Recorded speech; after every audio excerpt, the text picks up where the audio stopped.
the entertaining Talkin' Sports. What is going on, football fans? Back at it with another New York Giants video. And in this video, I am going to assess the edge rusher position when it comes to free agency. Certainly something that the New York Giants need to fix. Giants fans have been clamoring to get that next great pass rusher for quite some time. I don't expect them to find that guy in free agency. Maybe they will, but they'd have to spend a pretty penny to bring one of these guys in, and nobody knows who's going to be available. Of course, these teams could still retain these players. They could franchise tag them, obviously you could tag and trade them, something that's become more and more increasingly popular, specifically last year at this position. But the Giants, when they were at their best, we all know they had Michael Strahan, Justin Tuck, Osi Umenyiora over the last 15 years or so when they were winning their Super Bowls, and they really haven't had that guy since Jason Pierre-Paul. And really, since he blew his fingers off with that firework incident, they've really been, starving to get a premier pass rusher. Now, the Giants last year brought in Marcus Golden, who ironically enough is a free agent this year, who the New York Giants may or may not decide to keep. Marcus Golden was the first guy since Jason Pierre-Paul, I think in 2014, to have double-digit sacks. The year before, the Giants' leading sack getter, I think, was 5.5, and that was B.J. Hill. And this year, I think their second guy was around 5 again, and it's been a problem for the New York Giants. They haven't been able to get after the quarterback. Even last year, I think they only had about 36 total team sacks, which still ranked not that high in the league. And if you can't get after the quarterback, you're going to see what has happened to the New York Giants last year time and time again. Teams converting on 3rd and 8, 3rd and 9, 3rd and 10, 3rd and 15 because you can't get after the quarterback. He has all the time to throw the football, and he gets it done. So that is something the Giants have to get better at. They have to get premier pass rushers, guys that can get after the quarterback. And, the question is, are they going to spend it in free agency on that guy, or are they going to try to find that guy in the draft or develop the players who are already on their roster? When you look at the Giants roster, you do have guys with talent. Oshane Ximines, who I think displayed it somewhat. He was a little inconsistent, but he was a rookie. 3rd-round pick out of Old Dominion. And Lorenzo Carter, I think, has all the physical ability. I think he needs to develop more as a player. He came into the league a bit as a raw prospect coming out of Georgia, and we'll see what Joe Judge and the coaching staff could get out of the young players on the roster. But I think no one would debate that they could certainly use a veteran presence and a guy with a more proven track record of getting after the quarterback. We'll start with Marcus Golden. Of course, Marcus Golden is a guy they could elect to retain. But Marcus Golden last year signed on a 1 year, I think it was a $3 million prove-it deal, and he proved it. He got 10 sacks, and I would expect him to try to get at least $10 million. He's going to try to get $1 million per sack, and that's a bare minimum. Obviously pass rushers are a premium in the NFL. It's one of the most important attributes to a defense. And when you look at the Giants' cap situation, yeah, they're going to have about 60 when you factor in cuts. That brings you up to about 80, but then draft expenses and in-season moves gives the Giants about $60 million to spend in free agency. But if we're being, you may not want it, but let's be realistic. They're probably bringing back Leonard Williams, and let's be conservative and say they get him for 12 or 13. That's going to give you about $47 million to spend on the rest of your roster. And that is what Dave Gettleman will have to decide what he elects to do if they bring back Leonard Williams. Will he spread it out amongst a bunch of players and look for value, or will he spend it on 2 big guys? Obviously, he could spend on Conklin, he could spend on McCourty, he could spend on Byron Jones, or he could spend on a big guy at the pass rusher position. And, we'll start there. The big-ticket guys, we know the names. Yannick Ngakoue has been talked about time and time again with the Lawrence Taylor pictures, with him hinting time and time again on Twitter and Instagram that he wants to be a New York Giant. I think he wants to get paid, and he sees the New York Giants as a spot that could pay him. Great player. Very good player. Great player stretching it. But he reminds me a lot of Osi Umenyiora with the potential to be a great player. He's still very young. I think he'll be 25, 26 next year. He's very, he's a very good pure pass rusher. And much like Osi Umenyiora, the thing that really reminds me about him is he is known to be very good at stripping the quarterback and causing fumbles, something that Osi Umenyiora was great at.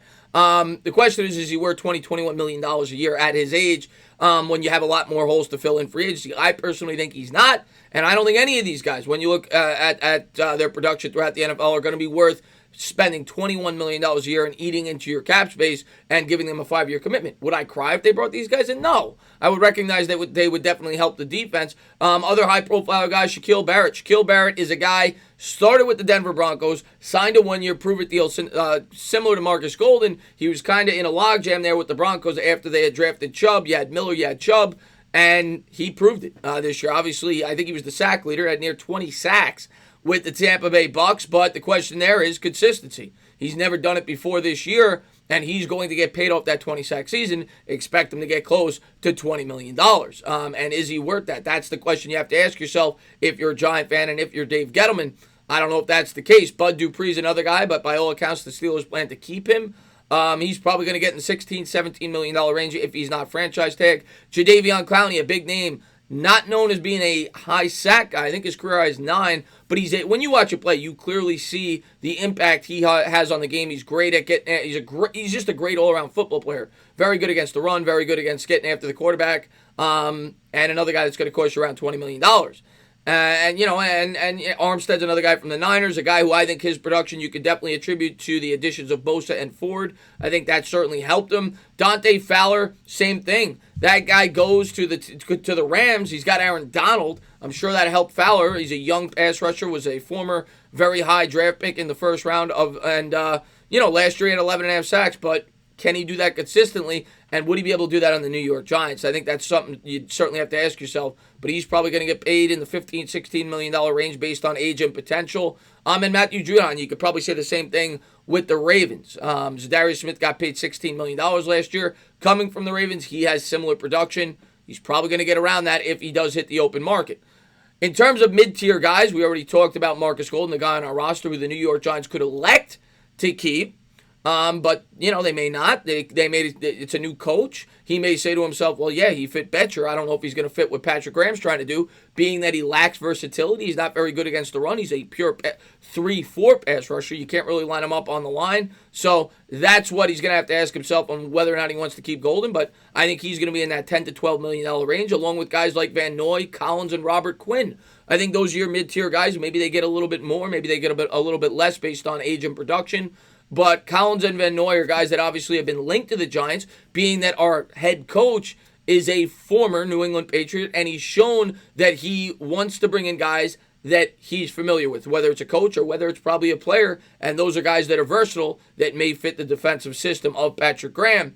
And I think they're probably 3-year commitments around the $30 to $32 million range, and guys they could be looking at. But the guys I really wanted to focus on in this video, and one guy in particular, that are bargain basement guys that you might be able to get on a 1 or a 2-year deal for $7 million a year or something like that, and might be able to give you that production that Marcus Golden gave you last year, and it would give you the ability to use that free agency cap space if you elect that this is a position that you don't want to spend the broad amount of your money on, and you'd rather spend it on the O-line to set yourself up for the draft, or you'd rather spend it on corner or safety or middle linebacker with Littleton. Maybe these are some guys you're looking at that you could get at an affordable rate that may still give you production. And I've seen a lot of articles talk about Jabal Sheard. I've seen a lot of articles talk about Emmanuel Ogbah.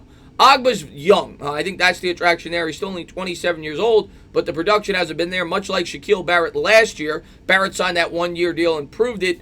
Ogbah's a guy that's more known against the run.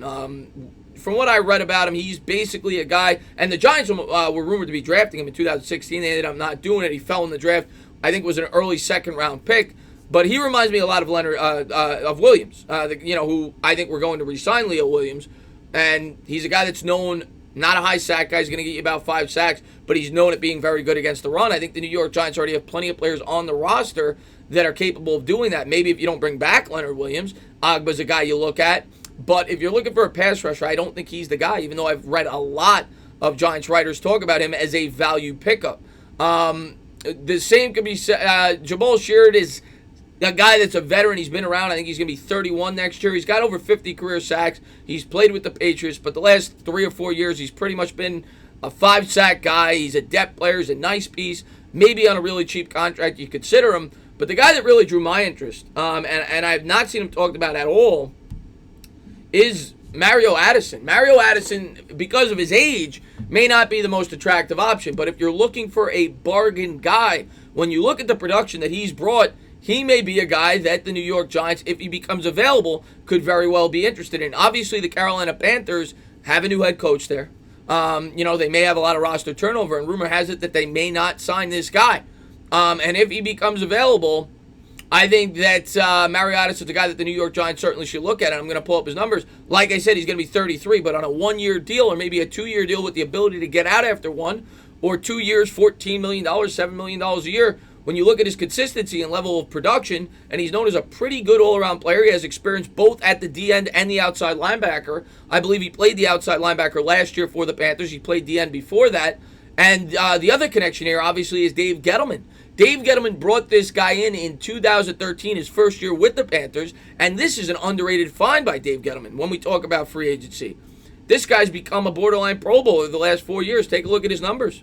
From 2016 to 19, he's had 9.5 sacks, 11 sacks, 9 sacks, and 9.5 sacks. I believe he was an undrafted free agent, and the last 4 years he's been great for the Carolina Panthers. You're talking about 40 sacks over the last 4 years. The model consistency, the same thing we talk about with Yannick Ngakoue, only this guy's going to be 33, so obviously you're not giving him a 5-year deal, but is he worth a 2-year contract for $14 or $15 million and maybe having the ability to not take a huge cap hit after one?